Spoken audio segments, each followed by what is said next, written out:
This is 7 National News, and in our top story. The UAE Vice President, Prime Minister and ruler of Dubai, His Highness Sheikh Mohammed bin Rashid Al Maktoum, has stressed that the Arab world has the potential to reignite the region's development during a Q&A session at the 5th World Government Summit on Sunday. His Highness Sheikh Mohammed bin Zayed Al Nahyan, the Crown Prince of Abu Dhabi and the Deputy Supreme Commander of the UAE Armed Forces, and a number of other dignitaries, including the Crown Prince of Dubai, His Highness Sheikh Hamdan bin Mohammed bin Rashid Al Maktoum, attended an hour-long Q&A session in which the ruler of Dubai discussed ways to revive the Arab world's development process and the Arabs' future. While answering a number of questions from the large number of followers on his social media, His Highness Sheikh Mohammed stated that people should not lose hope in achieving progress and development despite problems and challenges surrounding us.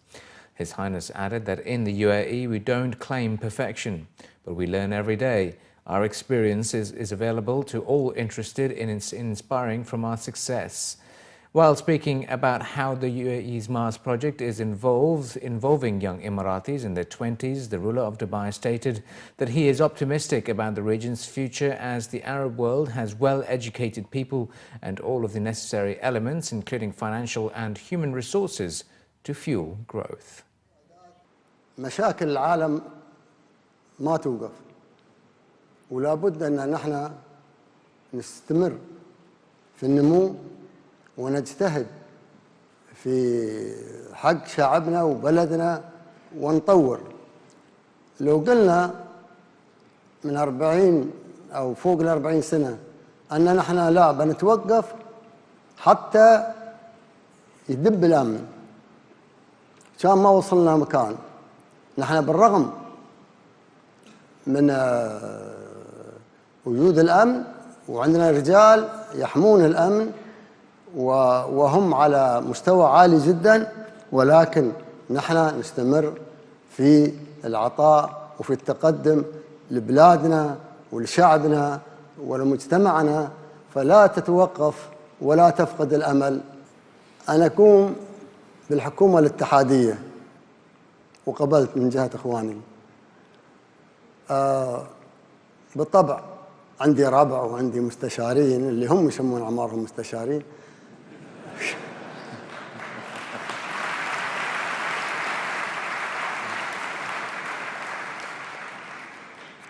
فقالوا يا محمد عندنا نصيحة لك. قلت نعم، شو هي؟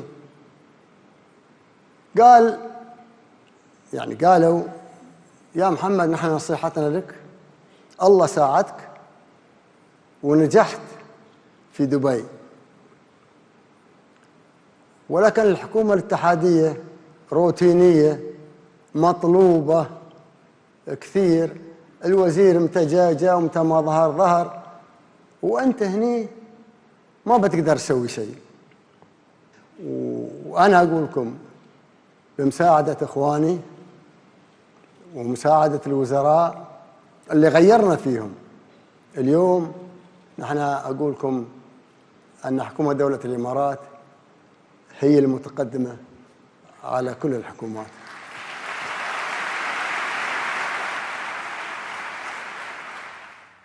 Earlier in a televised address, the Japanese Prime Minister Shinzo Abe stated that the UAE is an oasis of tolerance across the region. And as the world becomes more culturally diverse, it is critical that the world understands how these traditions can coexist in the future and use this diversity as a pillar to enable economic growth based on innovation.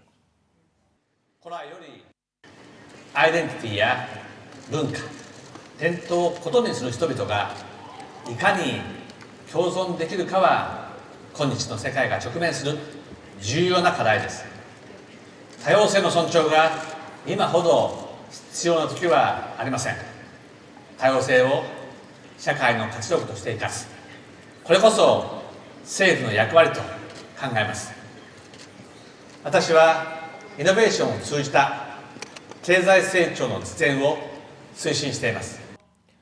And a report on the global trends in government innovation unveiled on the sidelines of the 5th World Government Summit highlighted the key trends in public sector innovation across the globe and steps governments can take to unlock the tremendous potential of innovation to improve people's lives.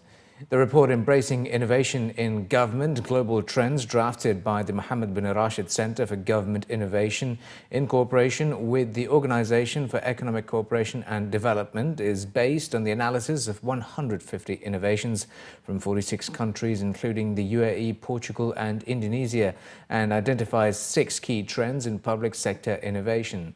Some findings of the report revealed that governments around the world are today breaking the norms and balancing the comparative advantages of human and machine learning approaches for solutions. It was added that innovators are finding new personalized ways to scale government services that are user-centered and recognize the individual's unique wants and needs. And initiatives are also being focused on involving citizens as experts to provide new ideas to stimulate innovation. According to a report by OECD last year, total government spending on research and development in 35 OECD member countries, including Germany and Austria, has been declining since 2009, following the global financial crisis. And this could pose a threat to innovation at a time when global challenges such as climate change and aging populations demand urgent solutions. In the end, what we need is in government, it's a culture of innovation. I think your initiatives here in the UAE, I must admit yesterday I was impressed about what is happening in mobilizing individuals and people with good ideas. That's the culture. You have to encourage people, to give them assurance that the innovation is welcome and there will be something happening to it and it will be delivered. The ultimate goal of all this work in government is to deliver services, better services to citizens. And I think that we have found that we need to be even more focused on not the internal process, but the improvement for what citizens expect from government. Although economic growth depends on innovation, and innovation will be vital to solve the big global challenges of the 21st century, it was highlighted that deep socio-economic, environmental, technological and political trends are influencing economies and shaping our future, including megatrends such as digitization. You have to be credible in your innovation drive. It has to come from the top. I do think that innovation means risk-taking. Innovation means that you can fail. But the people who want to innovate have to be reassured that it is tolerated. Innovation cannot always be successful. Of course, everybody will try. So it means the top has to say, we want that, and that's a priority.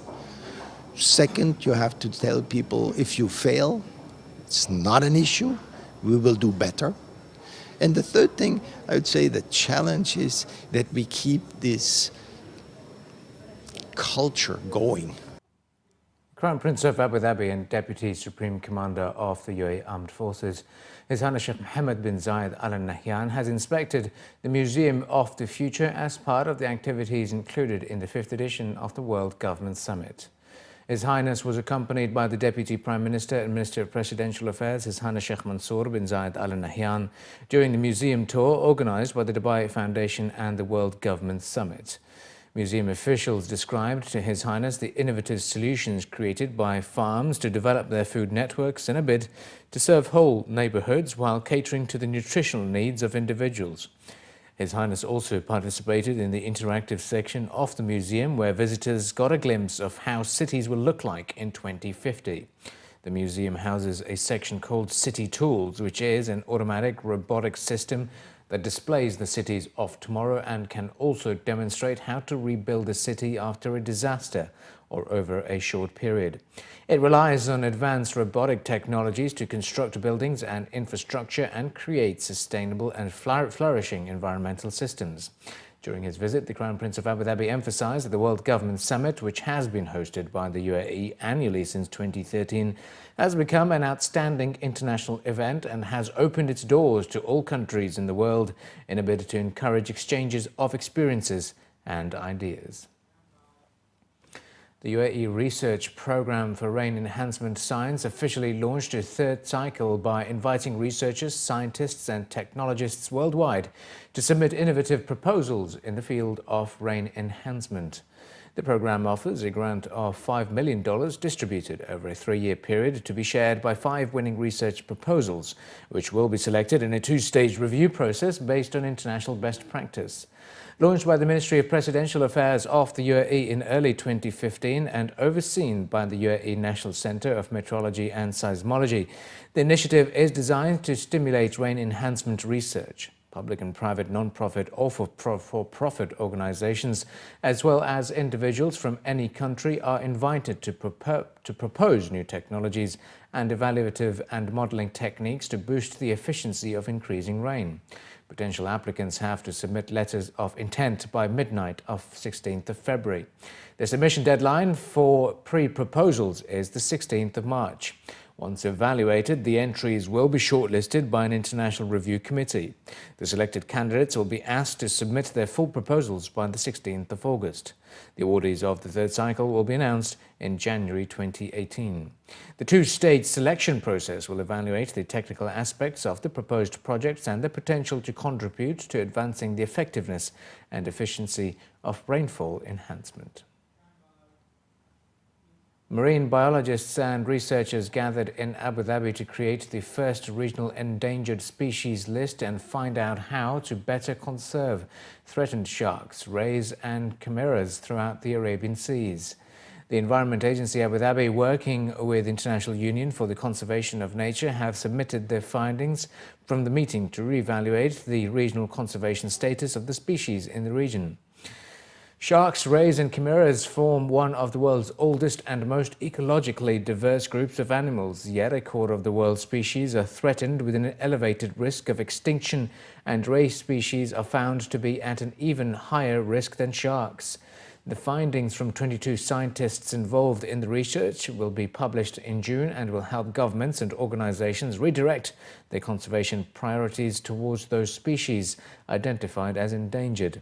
The Ministry of Climate Change and Environment's National Plan of Action for the Conservation and Management of Sharks, to be published this year, is expected to make use of those findings to base its decision on the conservation status of more than 153 species of sharks, rays and chimeras that exist in the region. Overexploitation from targeted as well as incidental catch is the main threat, causing declines in species worldwide and increasingly so in the region.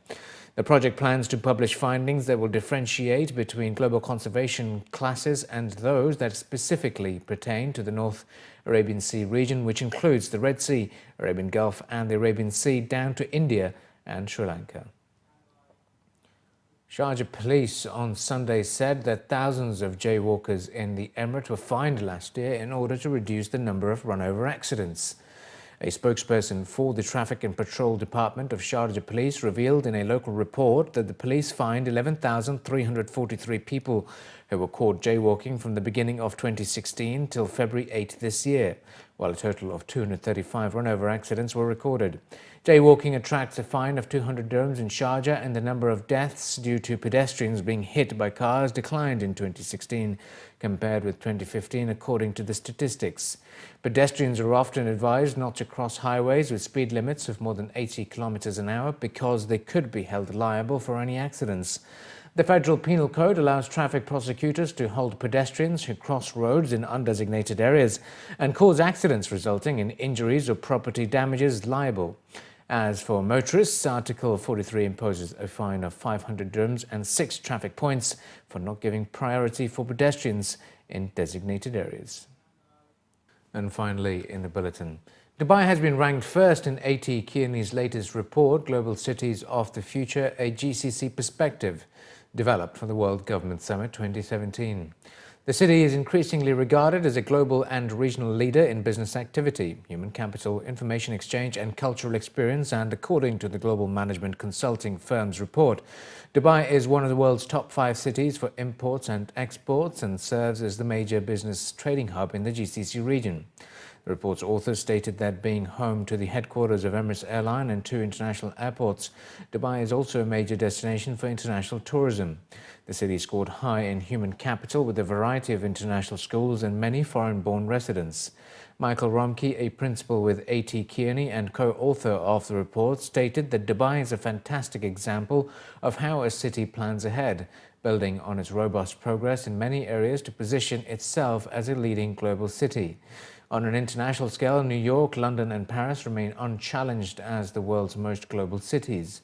Meanwhile, the AT Kearney Global Cities Outlook identifies Melbourne, San Francisco and Geneva as cities that could make great leaps forward in the coming years, driven by changing policies and a shifting landscape.